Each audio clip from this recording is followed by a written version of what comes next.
जी अली तो भाई, आपका मेरा इस्तकबाल है, सवाल ये कैसे हैं था, आप? मैं ठीक हूँ, मेरा सवाल ये था फैजू, मेरे बाल आप देखें तो इस पे रोजाना कंघी हो सकती है या इसमें 2 दिन का गैप देना चाहिए, या ये कर्ली कहलाएंगे या ये स्ट्रेट कहलाएंगे?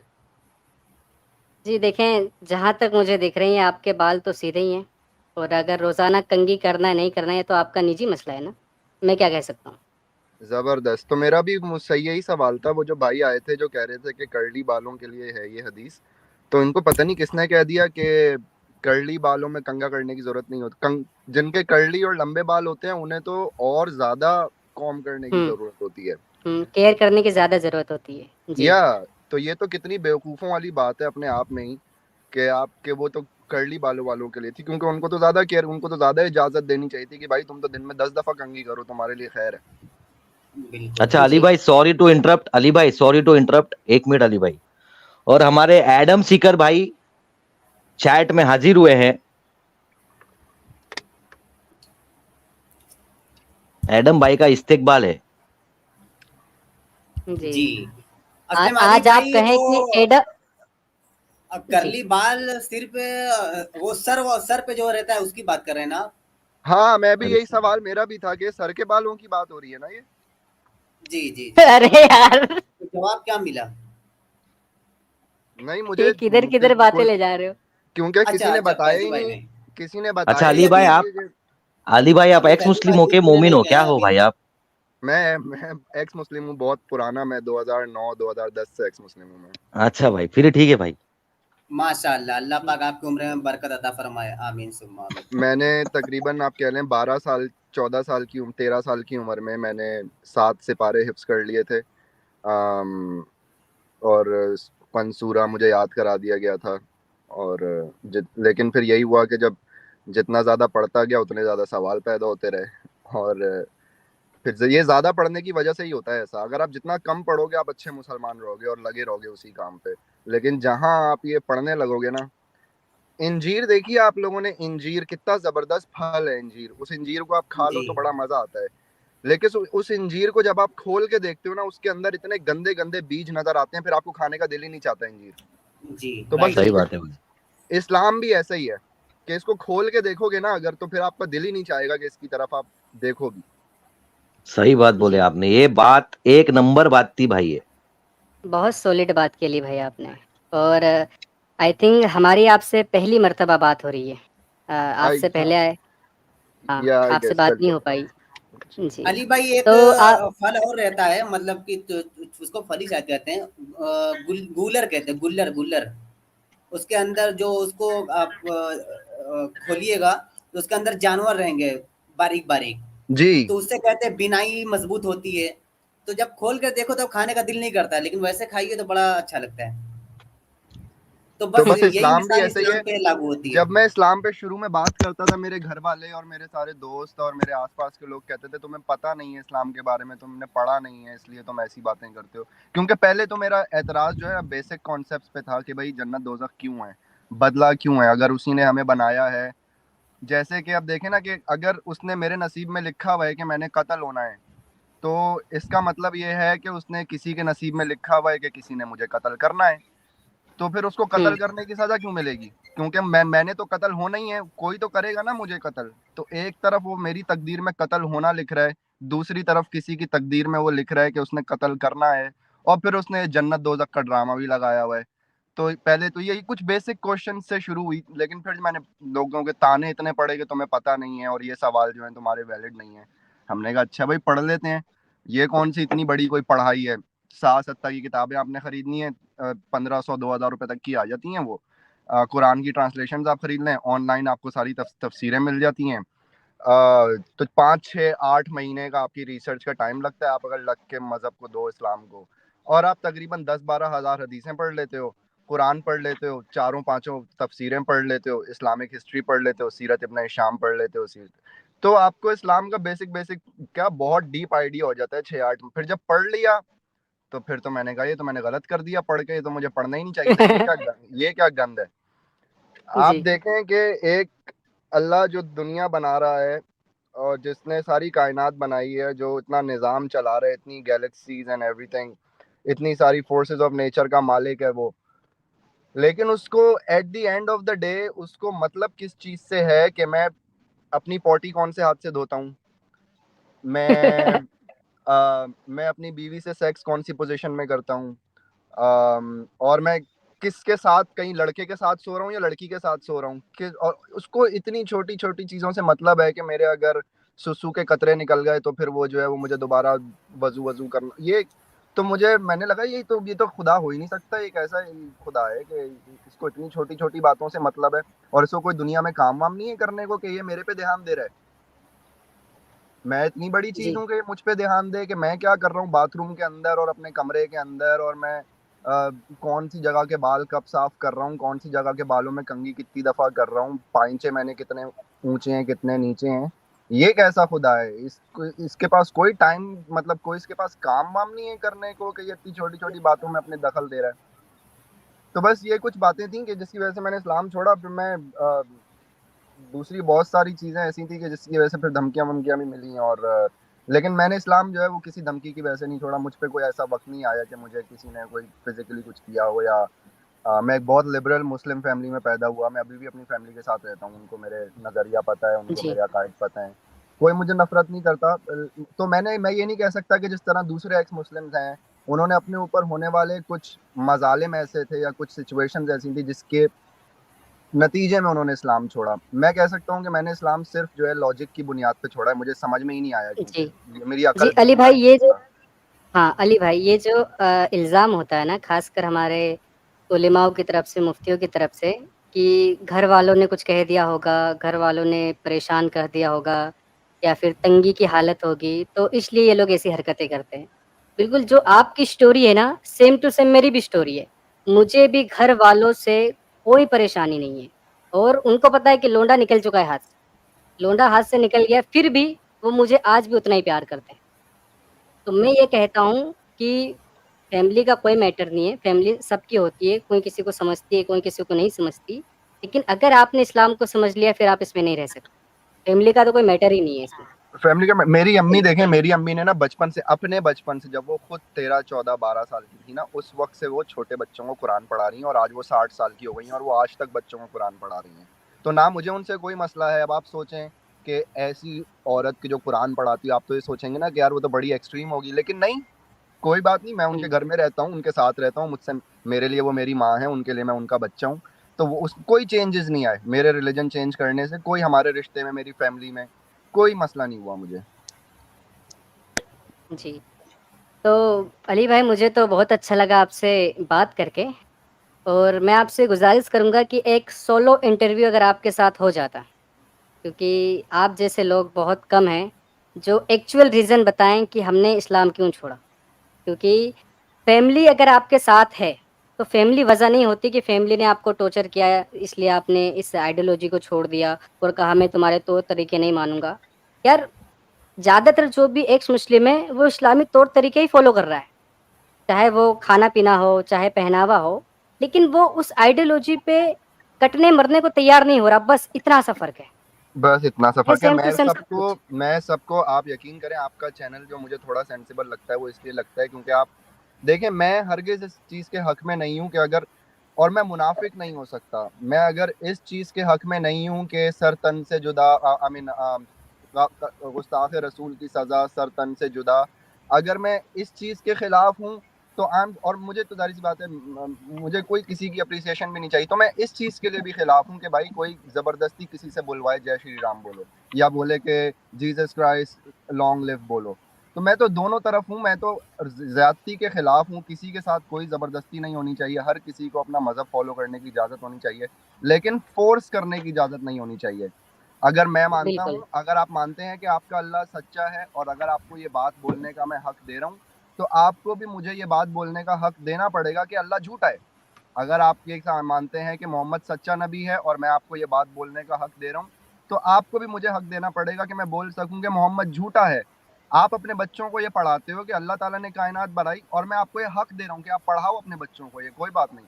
लेकिन मुझे भी आपको हक देना पड़ेगा कि मैं एटलीस्ट स्कूल सिस्टम में अपने बच्चों को ये ना पढ़ाऊं कि अल्लाह ताला ने कायनात बढ़ाई, मैं बच्चों को रियल रीज़न बताऊं कि कायनात कैसे बनी। बहुत जी। बहुत अगर अच्छी सब बात एक कही। दूसरे को एक दूसरे के राइट्स देंगे तो मेरा नहीं ख्याल और नफरत का जवाब मेरा नहीं ख्याल कि नफरत से दिया जा सकता है। कुछ 5% जी। 10% लोग हैं कि जो वाकई डिजर्व करते हैं कि उनको हेट किया जाए, लेकिन मेरा नहीं ख्याल कि बाकी के मुसलमान इस बात की परवाह भी करते हैं कि कुरान में क्या लिखा है और हदीसों में क्या लिखा है। वो अपनी जी। जिंदगी अपनी मर्जी से गुजार रहे जी, हैं। अक्सर अली भाई पता है क्या होता है? अक्सर जो हमारे भाई हैं, वो आते हैं और ये कहते हैं यार प्लीज़ यार, ये ज़्यादा मत बताओ। आप बोल रहे हो, सही बोल रहे हो, पढ़ के बता रहे हो आप हमारी किताबों में से। लेकिन यार ज़्यादा मत बताओ यार, हमारी जो हालत है उसी पे रहने दो। क्योंकि आप ज़्यादा बताओगे तो हम फिर निकल जाएँगे। लेकिन वो एक जो मुआशरा होता है ना, एक कल्चर का बोलें या फैमिली का बोलें, वो उसे छोड़ना नहीं चाहते। ये आपको देखें रीज़न लगता है अली भाई? देखें देखें एक जो ये सोच है ना कि हाँ किसी के सेंटिमेंट्स हर्ट नहीं करने चाहिए, ये मोरालिटी पे तो बहुत अच्छी लगती है बात, ये बात एथिक्स पे तो बहुत अच्छी लगती है, लेकिन I am sorry to say I have a right to offend you and you have a right to offend me. ठीक है, हम एक दूसरे को रोक ही नहीं सकते एक दूसरे को ऑफेंड करने से। कोई भी डिस्कशन जब होगी, कोई भी डिबेट इस दुनिया की जब होगी, तो उसमें जाहिर है कोई एक पार्टी दूसरी पार्टी को ऑफेंड करेगी। तो सिर्फ ये ख्याल रखना कि या इस चीज को बढ़ावा देना कि नहीं यार हमारे सेंटिमेंट्स हर्ट होते हैं। देखिए मैं आपको इसकी एग्जांपल दूं, हिटलर जो जी। है ना, आज तक नियो नाजिज्म दुनिया में मौजूद है। हिटलर के मानने वाले, उसकी टीचिंग्स पर अमल करने वाले दुनिया में आज तक नियो नाजिज्म मौजूद है। ठीक है, तो क्या हम हिटलर को बुरा नहीं बोलें सिर्फ इसलिए कि उन नियो नाजिस का दिल दुखेगा? हम बोलेंगे। नहीं, गलत है, बोलेंगे। हाँ, किसी का दिल दुखता है तो क्या हुआ? मतलब मेरा दिल कितनी बातों से दुखता है भाई। आप अपनी बच्ची के लिए कहते हो कि ये इसकी 8 साल में शादी हो सकती है क्योंकि इसको तो पीरियड्स आ गए। भाई मेरा इससे दिल दुखता है तो मैं बोलूंगा फिर आपके खिलाफ। तो दिल तो फिर किसी का भी दुख सकता है किसी भी बात पे। ये दिल दुखना, इट डजंट मैटर कि किसका दिल किस बात पे दुख रहा है। हमें इसकी परवाह किए बगैर सच बोलना है कि किसका दिल दुख रहा है, किसका दिल खुश हो रहा है। सच परवाह नहीं करता। देखें, जब आप हिस्ट्री पढ़ते हो ना तो आपको बहुत अनबायस्ड होकर हिस्ट्री पढ़नी पड़ती है। अपने सारे बिलीव्स, अपने सारे मजहब, अपना कल्चर, अपनी नेशनैलिटी, ये सब चीज़ें आपको साइड पे रख के हिस्ट्री पढ़नी पड़ती है, तब आप किसी तरह अनबायस्ड रिसर्च की तरफ जा सकते हो। वरना जी, तो आप कभी भी फेयर रिसर्च भी नहीं कर सकते। तो मेरा बिलीव बिल्कुल। क्या है, मैं किस बात से हर्ट होता हूँ भाई, आप रिसर्च जब करने जाते हो हिस्टोरिकल टॉपिक्स पे तो आपके बिलीव्स शैटर हो जाते हैं, तबाह हो जाते हैं आपके बिलीव्स। आपको बड़ा बुरा लगता है वो हिस्ट्री का पार्ट पढ़ के, क्योंकि उसमें आपके दादाओं परदादाओं की और आपकी नेशन की और आपकी इन सब की बात हो रही होती है। लेकिन it's okay, history history doesn't care कि वो किसकी बुराई कर रही है और किसकी अच्छाई कर रही है। अलेक्जेंडर और राजा पोरस की जंग हुई, राजा पोरस के लिखने वालों ने उसके बारे में लिखा कि वो जीता, आज तक डिसाइड नहीं हुआ कौन जीता। हुँ, तो हुँ। नहीं, ये देखें, हाँ, ये आज भी मसला चल ही रहा है। रोमन्स तो कहते हैं कि नहीं वो तो जीत गया था, लेकिन इंडियंस कहेंगे नहीं, नहीं राजा पोरस ने हरा दिया था। तो सही कहा आपने कि हिस्ट्री को लेकर इतना ये घमासान नहीं करना चाहिए। जो है वो आज है। यस जी, यस, तो जो है आज है। हमारे हमें आज के हालात देखने हैं। आज के हालात में ईस्ट लंदन में आपको कोई औरत बगैर बुरके के दिखती नहीं है। ईस्ट लंदन में आपको गोरा दिखता नहीं है। मुसलमान ही मुसलमान भरे हुए हैं, गोरे तो 15-20 रह गए हैं ईस्ट लंदन में। क्यों? क्योंकि उन्होंने कहा कि भाई हमारा कल्चर तबाह हो रहा है। ये कैसे लोग हैं कि जो हमारे मुल्क में आके हमें बताते हैं कि ईस्ट लंदन के बीच पे आप बिकिनी नहीं पहन सकते, और ये बुर्का पहन के घूमते हैं। तो हुँ, भाई देखें, बदमाशी है ना। या तो आप पाकिस्तान में फिर इजाजत दो कि अगर कोई गोरी पाकिस्तान विजिट करने जाए तो वहाँ बीच पे वो बिकिनी पहन सके। तो हुँ। ये तो मुनाफकत है। आपको सारी मतलब हक सिर्फ चाहिए, देने नहीं है किसी को। हाँ, देना नहीं है। ये बात आपने सही पकड़ी। पूरी दुनिया से हक चाहिए कि हमें कोई शरीयत का जो लॉ है वो भी लागू करने दो, हमारे हिसाब से ज़िंदगी गुज़ारने दो, हमारी मस्जिदें बनाने दो, हमारी औरतों को बुर्का पहनाने दो, लेकिन अपने मुल्कों में कोई आज़ादी नहीं। ये बहुत बड़ी हिपोक्रेसी, आपने सही कहा अली भाई, ये बहुत बड़ी हिपोक्रेसी है। दुनिया से सिर्फ़ हक चाहिए, लेकिन किसी को उसके बदले कोई हक देना नहीं है। ये देखें, मुनाफ़िक सिर्फ़ मुसलमानों में। पाकिस्तान से मुल्लाओं की जमात जाती है पूरी दुनिया में। साउथ अफ्रीका, इंडिया, हर जगह जाती है। यूरोप तक जाते हैं ये लोग अपने दीन की तबलीग करने के लिए। मुझे कोई मसला नहीं है, आपके पास राइट होना चाहिए प्रीच करने। हर रिलीजन को राइट होना चाहिए कि अपना रिलीजन प्रीच करे, मुझे कोई मसला नहीं है। लेकिन आपको सिर्फ ये राइट चाहिए, आपने ये राइट देना नहीं है अपने मुल्क में। क्या पाकिस्तान में कोई यहूदी जाके अपने मजहब की तबलीग कर सकता है? क्या कोई हिंदू जाके हिंदुइज्म की तबलीग पाकिस्तान में कर सकता है? तो आप जब दूसरों को हक देने के लिए तैयार नहीं हो कि भाई दूसरे मज़ाहिब को भी तो हक दो कि वो अपना मजहब प्रीच कर सकें आपके मुल्क में, लेकिन आपको ये परमिशन चाहिए कि आपको प्रीच करने की इजाजत होनी चाहिए पूरी दुनिया में। ये जी। क्या दोगलापन है ये? हाँ, अगर अगर अली भाई आपको याद हो तो डॉक्टर जोकर नालायक से एक बंदे ने सवाल किया कि जिस तरीके से हम जो दीगर ममालिक हैं या फिर जो भी सेकुलर मुल्क हैं, हम वहाँ जाते हैं और अपने दीन की तबलीग करते हैं, दीन इस्लाम लोगों को बताते हैं। लेकिन जो इस्लामिक कंट्री है, वहाँ पर ऐसा क्यों नहीं है कि जो बाकी के जो मज़ाहिब हैं, इस्लाम को छोड़कर, वो लोग अपना मज़हब प्रमोट कर सकें और अपने मज़हब की बातें कर सकें। तो पता है जोकर नालायक ने क्या जवाब दिया? क्या आप जानते हो कि 2 जमा 2 कितना होता है? तो उस इंटरव्यूअर ने कहा कि 4। बोले बस, हम जानते हैं कि इस्लाम सच्चा है तो बाकी मज़हब को हम ये मौका क्यों दें कि आके तुम अपना मज़हब प्रमोट करो या फिर उसे फैलाओ यहाँ पे? दे ही नहीं सकते क्योंकि वो गलत है। ये सोच कोई भी जवाब दूसरा मजहब रखेगा ना, अगर ये सोच, हाँ, यही सेम सोच अगर कोई भी दूसरा और मजहब रखेगा, वो गुस्ताख कहलाएगा। बिल्कुल। अगर कोई अच्छा मजहब ये हमारे बोल देना कि मेरा मजहब सच्चा है और आपका जी। झूठा है, तो वो गुस्ताखी है। लेकिन मुझे ये बोलने का हक चाहिए कि मेरा मजहब सच्चा है और आपका झूठा है। अच्छा हमारे एडम लाला जी कह रहे हैं कि क्या आपने कभी पोर्क खाया है? अब देखो मेरी मुनाफकत, पोर्क मैंने कभी नहीं खाया, लेकिन बेकन बहुत पसंद है। हालांकि बेकन भी पोर्क ही होता है। तो देखिए मैं इस्लाम इस्लाम छोड़ने के बाद भी मैं कभी पोर्क नहीं खा सकता। एक वो मेंटालिटी जो डेवलप हो रखी है ना कि वो गंदा है तो वो गंदा ही है। आज भी मैं उसका नाम सुन के चिढ़ सा जाता हूँ। सर तो देखें, पता नहीं क्यों है। मैंने जब अपनी जिंदगी देखें, ऐसा है नहीं। पहली बात तो आपको इसी वजह से नफरत है ना उससे कि वो अपना गंद खाता है, राइट? जी। अच्छा, अगर मैं आपको बताऊं कि मुसलमानों में खरगोश खाना जायज है, और आपको पता है कि खरगोश भी अपना गंद खाता है, यानी रैबिट। हाँ, बिल्कुल काफ़ी सारी चीज़ें हैं जो इस्लाम में खाना जायज़ है। आप गधा खा सकते हो, आप छिपकली खा सकते हो, खरगोश खा सकते हो। हाँ, और दूसरी बात यह है कि गाय को आपने आपने आंडू बकरे, पता नहीं इंडिया में होते नहीं होते, लेकिन वो जो बकरे अपना ही पेशाब पीते हैं जो बकरे, राइट? हाँ, अंडुल बकरे होते हैं भाई लाला इंडिया जी में। आ गया। हाँ, जी। तो अब आप देखो, आप बड़े शौक से वो खा लेते हो, लेकिन सुअर नहीं खाना आपने, हालांकि वो बकरा भी सेम काम ही कर रहा है। जी। टिड्डियां भी हलाल हैं, टिड्डियां। जी। टिड्डियां भी हलाल हैं, टिड्डियां भी हलाल हैं। जी, गो लाला जो जी बहुत आपका बड़ी, इस्तकबाल है। जी, जी अली भाई, हमारे लाला जी आए हैं। लाला जी आपका इस्तकबाल है। Thank you so very much. अरे भाई बड़ा अच्छा एडम लगा भाई, आपकी बात। एडम भाई मैं भी बोलूंगा कुछ तो। एडम भाई यो ब्रो। यो मुन्ना भाई यो। मुन्ना भाई सलाम कीजिए, यो सर काम नहीं चलता है, सलाम सलाम। अस्सलाम वालेकुम और रहमतुल्लाहि व बरकातुहू। बस क्या? वालेकुम अस्सलाम व रहमतुल्लाहि व बरकातुहू। अल जन्नतुल हरामु वल दोज़कुल हलालु। आमीन। अली अली भाई आपकी बातें सुनी बड़ा अच्छा लगा, और थैंक यू जी। चंद एक बातें आपने बड़ी ऑन द स्पॉट बोली हैं, और वेरी नाइस।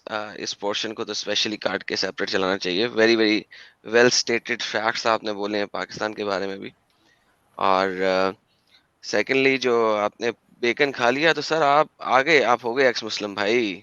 अभी हमारा फैजू एक्स मुस्लिम नहीं हुआ, इसने अभी तक पोर्क चखा नहीं है, ये अभी एक्स मुस्लिम नहीं हुआ, लाहौल आप हो वला गए। कुव्वत लाहौल फैज वला भाई, लाला कुव्वत इट्स जी इल्ला जस्ट मैं बिल्लाह। भी बाकी हूँ, इट्स मैं भी जस्ट अ बाकी लाइव हूँ। स्टॉक। जिस तरह कोई भी लाइव स्टॉक है ना, वो सुअर भी बेचारा सिर्फ एक, उसको इतनी गंदी इमेज दी हुई है। आपको पता है जो डेयरी के जो पोर्क है ना, वो बहुत जी। साफ रहते हैं, नहाते धोते हैं, वो नहीं खाते अपनी गंदगी। अच्छा, ये जो इस्लाम में खाया जाता है खरगोश, जैसा कि आपने कहा, खरगोश हमेशा अपनी ही टट्टी खुद दोबारा खाता है। सो फर्स्ट टाइम में अच्छा, खरगोश जब टट्टी करता है तो उसमें कंप्लीट डाइजेशन नहीं होता। सो इट खरगोश बेसिकली अपनी टट्टी को दोबारा खाता है, सेकेंड अटेम्प्ट में फुल डाइजेशन उसका कंप्लीट होता है। That's a fact, go read it. हुँ। उसकी और ये बॉडी ही इस तरीके एवोल्यूशन से के बनी हुई है। जरिए है कि कुदरत ने डिसाइड किया, कि कुदरत ने उसको ये सिखाया कि भाई तू मर जाएगा अगर तू अपनी टट्टी दोबारा नहीं खाएगा, तो क्योंकि तुझे न्यूट्रिशन पूरे ही नहीं मिले अपनी पहली दफा खाने से। कि जो फर्स्ट टट्टी में अटेम्प्ट में, न्यूट्रिशन देखें फर्स्ट अटेम्प्ट में जो न्यूट्रिशंस उसने फर्स्ट डाइजेशन सिस्टम में लेने थे वो नहीं ले सका है। उसकी बॉडी उन न्यूट्रिशंस को नहीं बना सकी। अगर वो नया फूड खा लेगा ना, फिर भी वो वाले न्यूट्रिशन नहीं मिलेंगे उसे, वो टॉप न्यूट्रिशन मिलेंगे, बॉटम एंड न्यूट्रिशन नहीं मिलेंगे। उसके डाइजेशन सिस्टम में इतने ज्यादा एंजाइम नहीं है कि फूड को फर्स्ट अटेम्प्ट में कंप्लीटली ब्रेक डाउन कर दे।